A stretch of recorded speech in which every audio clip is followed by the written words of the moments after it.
Hi and welcome back to Step by Step. My previous video was about food and was about how much to feed and how often to feed.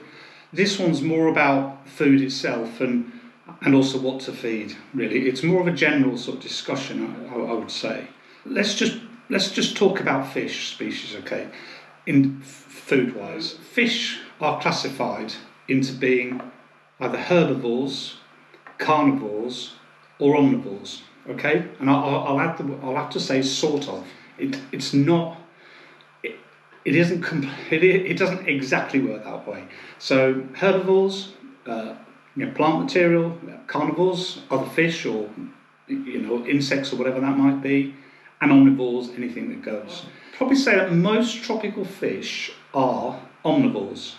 They'll eat everything. Now, fish such as betta, they tend to be carnivores. You can see that if you've got a mixed aquarium, you might have a mixture of fish that are all really demanding a certain type of food.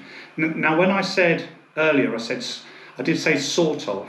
If you've ever fed fish live mosquito larvae, all of a sudden they all turn into omnivores. They go mad. A herbivore will go mad,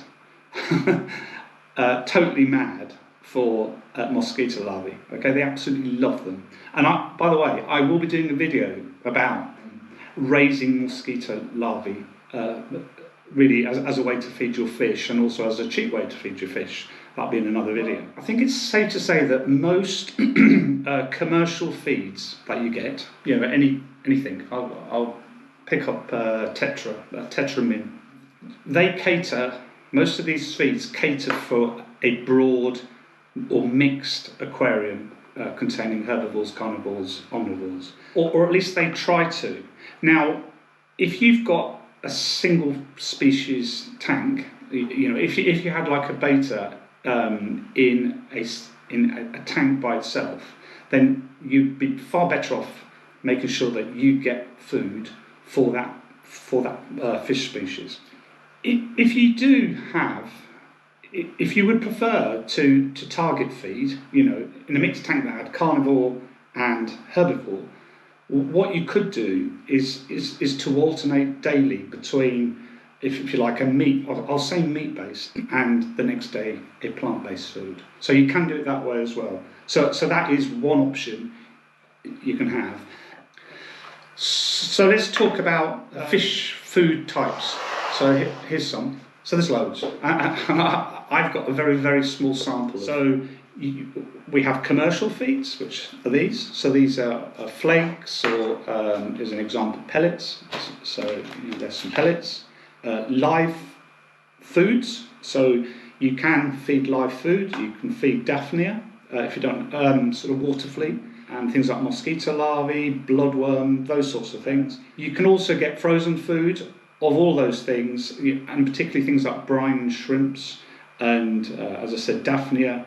You can get them in little frozen sort of quantities, and you can defrost those and feed them to your fish. You can also get small sachets of bloodworm or shrimp, things like that, and they're in a little sealed sort of packet, and they often have a jelly in them as well. I'm not so keen on those, but I do know people who use them, and the fish like them. The other thing to mention is vegetables, and probably overlooked by a lot of people. It's interesting where I get my fish from. If you walk around their tanks, you'll often see vegetables on the bottom, and they're doing that on purpose, because many fish do like to nibble on things like cucumber, is an example, or shelled peas, which is another thing. So shelled peas are really good because they are known to help with digestion issues. They can be used to treat things like swim bladder issues as well. Occasionally giving your fish, just dropping in a small chunk of cucumber or something like that into the tank, and it's there for the fish. See what happens. Just don't feed them that day, and see if they'll nibble on that as well, because it is actually good for them. The next question, I suppose, is what size. I'll give you an example of this one here, and I've already, but Vitalis tropical flakes. If you've ever got those, they are a huge size flake. clearly you need to do something with them. So always match the feed you give to the size of your fish's mouths. I think it's obvious in a way, really. If you've got a mixed community of fish and you've got some tiny little endlers in there, but you have a gourami in there, you're probably better off going for the smaller feed size. Certainly not the bigger ones, because those small fish are going to struggle to eat them. And I've seen it myself where you give a flake that's slightly too big, and you'll get something like an endless sort of guppy will grab hold of one flake, and it'll spend its whole time swimming around the tank. It's got its flake, but it can't eat it. And in the meantime, that fish is not eating any food because it thinks it's got its food, and it goes around like it's a dog with a stick. And I've seen that quite a few times. So don't feed too big, and smaller feed is probably better. Always crush your feed, and if you do get something like this product, let's just have a look. Let me have a look inside. No, I've already sort of crushed it myself, but they are really big flakes. Honestly, they are really big flakes. I just want to finish off by talking about feeding adaptation. Okay, so when I say that, what I really mean is that fish species are normally adapted to feed at particular heights in the water. You'll have surface feeders, and you can tell a surface feeder because it has a slightly upturned mouth. Its mouth is pointing upwards. A good example are gourami are a bit like that, and beta are like that as well. So their mouths are slightly pointing upwards.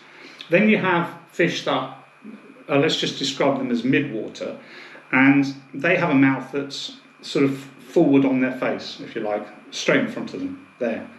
And then you have bottom feeders, and they'll have a mouth that is much lower down, compared to the other two that I just mentioned. But saying that doesn't necessarily mean that a bottom feeder won't feed at the top, and it doesn't mean a surface feeder won't feed at the bottom, because they will do that regardless. Fish will take the food wherever it's available.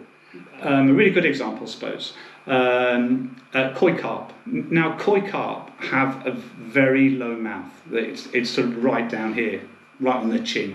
If you think about most people that feed koi, they feed them pellets, floaters on the surface. Now those fish are more than happy and are easily able to take sort of floating sort of food. I have pygmy cories as well, little tiny catfish, which are bottom feeders, but they will come right to the surface and take food off the surface as well. I think it's just something to be aware of, and the reason I say that is because an example of a fish that always seems to prefer to feed on the surface are my gouramis I've got, dwarf gourami. They will always prefer to feed up on the surface, much more than other fish within the aquarium. Now, in my next video, I'm going to give you some really big tips on different ways to feed your fish using these sort of products to make sure that your fish are all getting their share of food, and that they're also not being bullied by big fish such as a gourami feeding at the surface and taking all the food up. So that's what that's what my next video is going to cover. Okay, just going back to a comment I made earlier about that most fish, regardless of carnivore, omnivore, whatever, they will always have an interest in insects and larvae. So I think it's definitely worth getting a feed that is insect-based. So this one is called Bug Bites. It's by Fluval, and it's for the largest proportion. It is made of insects. It's a flake, but it's derived from insects. So it's certainly worth getting this sort of product. It doesn't have to be this product, but a product similar to that. Now, on feeding live foods, okay, so, I'll go back to the examples I gave, daphnia, water flea in other words, and mosquito larvae, but also bloodworm as well. Make sure that if you're feeding live food, that it is food or creatures that live within the water column. Daphnia will be present all round, and they'll live in here. Mosquito larvae have to breathe air, so they have to run the gauntlet of going up to the surface, and it is a gauntlet. Any fish that sees that is going to be bang straight onto those. That ensures that all of those little things all get cleared up by your fish. Now, bloodworm, on the other hand, are benthic. In other words, they live on the bottom. If a fish doesn't see a bloodworm and it sinks, it's going to go into your ceramic media, and there it will stay.